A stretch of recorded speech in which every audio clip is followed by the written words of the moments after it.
The past lives and breathes in Kolkata. ITC Ashirwad presents Purono Kolkatar Golpo, brought to you by Earshot, India's hottest new audio destination. Hear it on earshot.in or Earshot app. Presented by ITC Ashirwad, India's #1 Atta brand. পুরনো কলকাতার গল্প।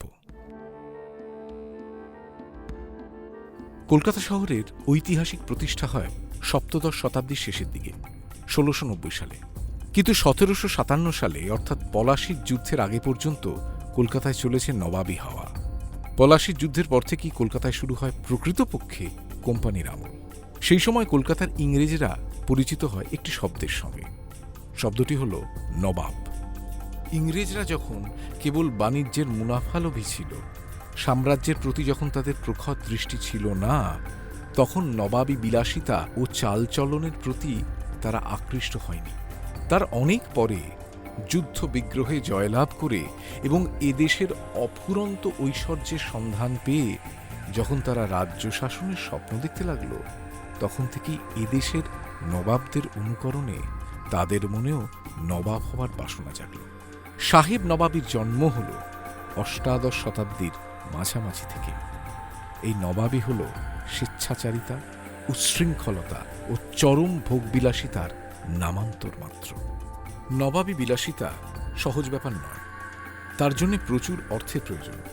কোম্পানির কর্মচারীরা কোথা থেকে এবং কি উপায়ে এই অপরিমিত অর্থ উপার্জন করতেন, এই প্রশ্ন প্রথমেই মনে জাগা স্বাভাবিক।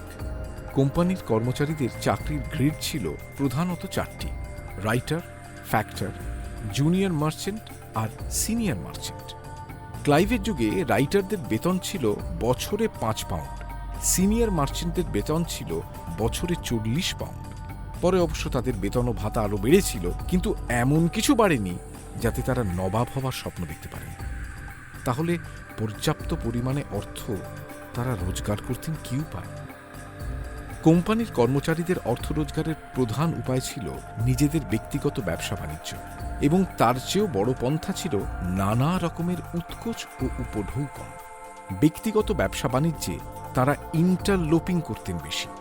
An interloper was independent violator of the company's monopoly, অর্থাৎ এই কর্মচারীরা কোম্পানির ব্যবসার একাধিপত্যকে তোয়াক্কা না করে নিজেরাই ব্যবসা চালিয়ে যেতেন।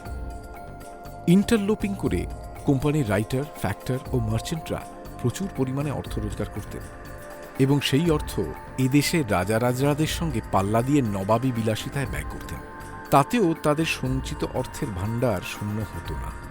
অবৈধ বাণিজ্যের বিচিত্র সব সুড়ঙ্গ পথে যে অফুরন্ত অর্থের সমাগম হতো, তা খরচ করে তারা কুল পেতেন না।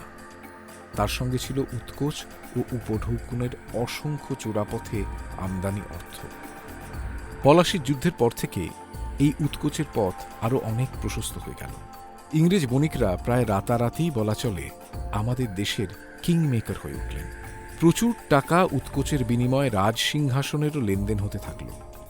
১৭৫৭ সালে সিরাজউদ্দৌলার বদলে মীর জাফরকে, ১৭৬০ সালে দুর্বল মীর জাফরের বদলে মীর কাসিমকে, এবং ১৭৬২ থেকে ৬৫ সালে প্রথম মীর কাসিমের বদলে নিজামউদ্দৌলাকে সিংহাসনে অধিষ্ঠিত করার সময় ইংরেজ কিংমেকাররা প্রচুর টাকা উৎকোচ পেয়েছিলেন।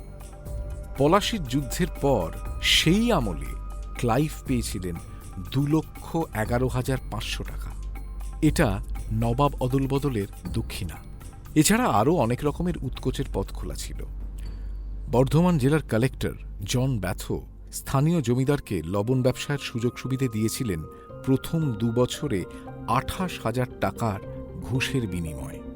প্রথম বছরের ঘুষের ১৪,০০০ টাকা তিনি নিজের জন্যই রেখেছিলেন। দ্বিতীয় বছরের ১৪,০০০ টাকা পাটনার কাউন্সিলের সভ্যদের মধ্যে ভাগ করে দিয়েছিলেন। এদেশে এসে ইংরেজরা উৎকোচ গ্রহণের কৌশলটিকে প্রায় চারুকলার পর্যায়ে উন্নীত করেছিলেন। প্রত্যেক ক্ষেত্রে পদে পদে যখনই তারা ঘুষ নেওয়ার সুযোগ পেতেন, তখনই তা বিনা দ্বিধায় ও নিঃসংকোচে নিতেন। সপ্তদশ শতাব্দীর দ্বিতীয়ার্ধ থেকে যখন বাংলাদেশে কুঠি স্থাপন করে তারা ব্যবসা বাণিজ্য আরম্ভ করেন, তখন থেকেই তারা ঘুষের ব্যাপারে দক্ষ হতে থাকেন। এই ঘুষ তারা দেশীয় বণিক, বেনিয়ান মুচ্ছুদ্দি, দালাল ও গোমস্তাদের কাছ থেকেও নিতেন। দেশীয় বণিক ও দালাল শ্রেণীও সাহেব প্রভুদের তুষ্ট করার জন্য যে উৎকোচ উপঢৌকন দিতেন তা কড়ায় গণ্ডায় পুষিয়ে নিতেন তাঁতি, কর্মকার ও অন্যান্য পণ্য উৎপাদকের কাছ থেকে। অর্থাৎ কোম্পানির সঙ্গে যে মূল্যে পণ্যদ্রব্য সরবরাহের চুক্তি তারা করতেন তার চেয়ে অনেক কম মূল্যে তারা তাঁতি ও কারিগরদের বাধ্য করতেন পণ্য উৎপাদন করতে এবং তাদের সরবরাহ করতে। তাছাড়া একেবারে বেকার হয়ে অনাহারে মৃত্যু ভয়ে দেশীয় কারিগররা এই দালালদের নানাভাবে তোষণ করতেও বাধ্য হতেন। দেশীয় বণিক ও দালালরা কারিগরদের অস্থি মজ্জা পর্যন্ত শোষিত অর্থের খানিকটা অংশ সাহেব দেবতাদের খুশি করার জন্য ব্যয় করতেন।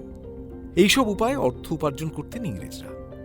নবাবের সিংহাসন নিয়ে চক্রান্ত করে, জমিদারি বন্দোবস্ত ও রাজস্বের আদায়ের নতুন ব্যবস্থা প্রবর্তন করে, ব্যক্তিগত ও অবৈধ বাণিজ্য থেকে প্রচুর মুনাফা করে এবং আরও নানা উপায়ে উৎকোচ উপঢৌকন নিয়ে চার্নক, হেজেস, ক্লাইভ, হেস্টিংস, কর্নওয়ালিসের আমলের কোম্পানির কর্মচারীরা যে কি পরিমাণে বিত্ত সঞ্চয় করেছিলেন তা কল্পনাই করা যায় না। দেখতে দেখতে প্রচুর অর্থ ও নতুন রাজনৈতিক ক্ষমতার জোরে কোম্পানির সাহেবেরা সত্যি সত্যি নবাব বনে গেলেন। তাদের মেজাজ, চালচলন সবই দিন দিন নবাবের মতো হয়ে উঠল। ক্লাইভ বলেছিলেন, পলাশির যুদ্ধের জয়ের পর আমি যে কি সুযোগ পেয়েছিলাম তা একবার বিবেচনা করে দেখুন। একজন নামজাদা নবাব তখন আমার মর্জির মুখাপেক্ষী হয়ে থাকতেন। ধনৈশ্বর্যে ভরা বিরাট একটা মহানগর মুর্শিদাবাদ আমার হাতের মুঠোয় ছিল। বড় বড় ধনিক দেশীয় মহাজনেরা আমার মুখে একটু হাসি ফোটাবার জন্য টাকা ছোড়াছুড়ি করতেন। একমাত্র আমার জন্যেই ধনকুবেরদের ধনাগার উন্মুক্ত থাকত এবং তার দুপাশে থাকত সোনা ও মণিমুক্ত। আমি যখন এইসব কথা আপনাকে বলছি তখন আমার নিজের সংযমবোধের কথা ভেবে আমি সত্যিই অবাক হয়ে যাচ্ছি। লর্ড ক্লাইভ ঠিক লর্ডের মতোই কথা বলেছেন, যিনি একদা বাংলার রাজ সিংহাসন নিয়ে দুহাতে জাগলারের মতো লোফালোফি করতেন, যার ঠোঁটের কোণে দ্বাদশী চাঁদের মতো সামান্য একটু মুচকি হাসি দেখার জন্যে বাংলা রথচাইল্ডরা পরস্পর ঠেলাঠেলি করতেন। তার মুখে এই ধরনের কথা শুনলে একেবারেই অবাক লাগে না। কিন্তু অবাক লাগে তখন যখন দেখা যায় কোম্পানির সকল শ্রেণীর কর্মচারীরা ক্লাইভের মতো নিজেদের লর্ড মনে করতেন। গোটা দেশটাকেই তাঁরা মগের মুল্লুকে পরিণত করে ফেলেছিলেন। লুটের ও ঘুষের টাকা সবই যে তারা থলি ভর্তি করে স্বদেশে নিয়ে যেতেন তা নয়, দুই হাতে সেই টাকার অনেক অংশ নিজেদের ভোগবিলাসের জন্য এদেশে খরচা করতেন। এই ভোগ বিলাসকেই আমরা আমেরি ও নবাবী বিলাস বলে থাকি। কোম্পানির ইংরেজ কর্মচারীরা তাদের লুটের কাঁচা টাকার খানিকটা পরিমাণ যখন আত্মবিলাসের জন্য অপব্যয় করতে চাইতেন তখন নবাবী চালেই তা তাদের করতে হতো। আমাদের দেশের রাজারাজরা ও নবাব বাদশাহরা এই জাতীয় উচ্ছৃঙ্খল ভোগবিলাসের অপব্যয় সারা পৃথিবীতে প্রায় অদ্বিতীয় ছিলেন বললেই চলে। তাদের অন্তিমকালে এই অসংযত বিলাসিতার প্রতিদ্বন্দ্বী হয়েছিলেন বিদেশি সাহেবরা। ইংরেজদের দিক থেকে বিচার করলে আমাদের দেশের অষ্টাদশ শতাব্দীটাকে মোটামুটি নবাবী আমল বলতে হয়। অষ্টাদশ শতাব্দীতেই বাংলাদেশই ছিল ইংরেজদের প্রধান কর্মক্ষেত্র এবং কলকাতা শহরই ছিল তার হেডকোয়ার্টার। শহর কলকাতাতেই কোম্পানির কর্মচারীদের ভোগবিলাসের লীলা খেলা চলত।